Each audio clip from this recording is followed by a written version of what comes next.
Bapa, Putra, dan Kudus. Amin. Bapa di surga, kami ucap syukur dan terima kasih. Kami kau ingatkan untuk terus bertobat, untuk terus memalingkan diri kepadamu, untuk menjadikan engkau segala-galanya bagi kami. Terpujilah namamu kini dan sepanjang segala masa. Amin. Para saudara, hari ini Yesus memberikan suatu perumpamaan tentang sikap dua anak, yang sulung dan yang bungsu. Yang sulung diminta untuk bekerja di ladang kebun anggur dan mengatakan iya, tapi de facto tidak dijalankan. Sedangkan yang bungsu lebih mengatakan tidak, tetapi kemudian menyesal dan menjalankan perintah Bapa. Manakah yang sesuai dengan kehendak Allah? Lalu yang kedua, saudara, mungkin kita semua sebetulnya yang pertama, mungkin kita ke gereja, kita berdoa, kita melakukan banyak aktivitas, tapi belum tentu kita menjalankan kehendak Tuhan. Kita menjalankan hanya mungkin karena kewajiban, mungkin karena keharusan yang dibuat oleh rumah tangga, oleh gereja, oleh siapapun. Tapi apakah aku mendengarkan suara Tuhan? Apakah aku mau bertobat dan menjalankan apa yang menjadi kehendak Tuhan? Jadi tidak berarti bahwa kalau kita ke gereja, kalau kita berdoa, dengan sendirinya otomatis kita menjalankan kehendak Tuhan. Belum tentu. Ya. Dan inilah pertanyaan yang sangat mendasar bagi kita. Ya, kita bisa mengatakan ya, tapi ketika kita pulang ke rumah, ketika kita menghadapi problem, ketika kita menghadapi masalah, kita tidak mengikuti kehendak Tuhan, yaitu kasih, mengasihi orang.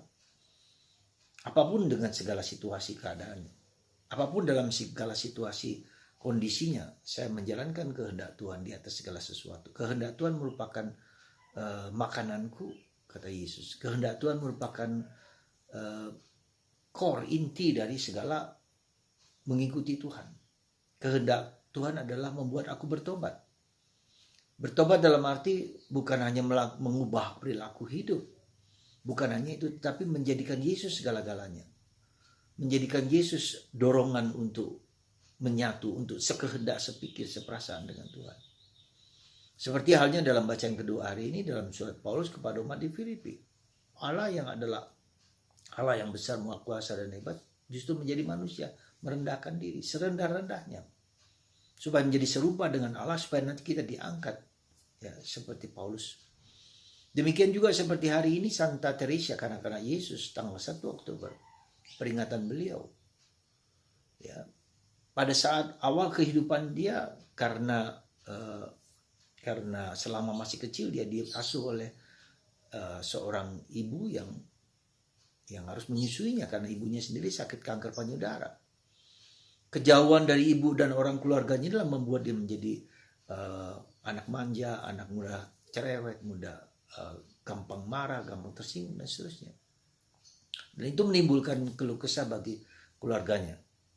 Dan pada suatu saat ketika dia sedang sakit, dia merasa bahwa Bunda Maria tersenyum padanya, dan itu membuat dia sembuh. Pertobatan inilah yang membuat dia semakin mencintai Yesus, mencari Yesus, ya, di atas segala-galanya. Maka di usia yang sangat muda dia ingin menjadi seorang biarawati Suster Karmelites yang hanya berdoa di Lisieux.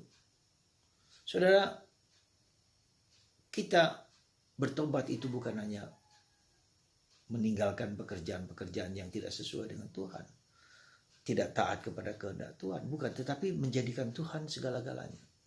Ada dorongan, ada semangat, ada gairah untuk mencari Tuhan, mengenal Tuhan.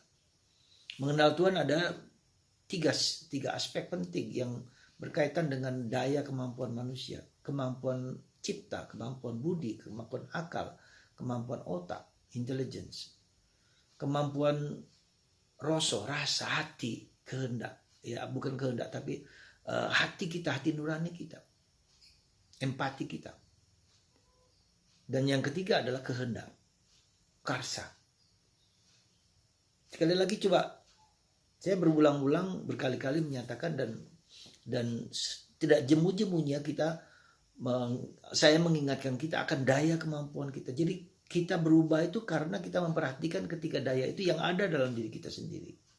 Kemampuan mencipta, kemampuan untuk sesuatu, mengerti, memahami.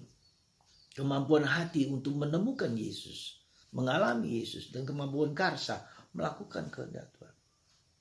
Jadi pertobatan itu bukan sesuatu yang jauh dari kita, tetapi dari sesuatu kemampuan daya-daya kita, maka kita harus belajar terus. Dengan membaca kitab suci, dengan merenungkan kitab suci, dengan membaca buku-buku rohani dan seterusnya, dan membaca dari kehidupan bergaul dengan banyak orang, kita mengerti, memahami pengertian keselamatan, memahami tentang panggilanku. Seperti Teresa, kadang-kadang Yesus menemukan, dia mencari terus. Ya, dia ingin menjadi seorang martir, dia ingin menjadi penjaga gereja, dia ingin menjadi rasul, menjadi misionaris kemana-mana. Dan itu hampir tidak mungkin bagi dia. Tapi kemudian ketika dia menemukan bahwa yang menyatukan segala panggilan itu adalah kasih. My vocation is to love. Panggilanku adalah mencinta, mengasihi. Nah itulah, jadi Teresa mencari terus sampai artinya tak jenuh-jenuhnya dia memohon kepada Tuhan sampai dia menemukan dalam surat Paulus yang pertama kepada umat di Korintus bab 12 bab 13, kasih adalah segala-galanya. Maka mari saudaraku, kita harus mencari terus untuk memuaskan kehausan batin kita, kehausan pikiran kita. Mencari Tuhan sampai Tuhan sendiri memberikan jawaban atas segala pergulatan hidup kita, atas segala situasi hidup kita. Semoga Anda dan saya terus mencari, memenuhi keinginan budi kita untuk menjawab pengertian ini. Tapi juga dengan mencari Yesus, kemudian hati menemukan Yesus, mengalami Yesus, dan bertindak atas nama Kristus dan atas nama kasih. Semoga Anda dan saya di hari pertama dari bulan Oktober, bulan Rosario, kita menggunakan Rosario juga sebagai senjata untuk melawan kekuatan iblis. Ya, jadi Rosario adalah senjata untuk melawan kekuatan iblis. Semoga Anda dan saya bersama Santa Teresa, karena Yesus mencari Yesus, mengalami Yesus, justru di dalam penderitaan hidupnya. Teresa kecil juga, yang hari ini kita rayakan, juga mengalami berjumpa dengan Yesus justru di dalam penderitaannya. Ya, dari diperlakukan tidak adil oleh pimpinannya, tapi justru dia bergulat untuk menjadikan penderitaan itu sebagai sarana dia untuk bertemu dan mengalami Yesus. Jadi saudara, mari kita bersyukur, kita mengucap syukur kepada Tuhan atas segala rahmat, dan kita berjuang, berusaha memiliki kerinduan yang mendalam untuk menemukan Yesus. Tuhan memberkati Anda semua. Dalam nama Bapa dan Putra dan Roh Kudus. Amin. Bapa, Putra dan Kudus. Amin. Bapa.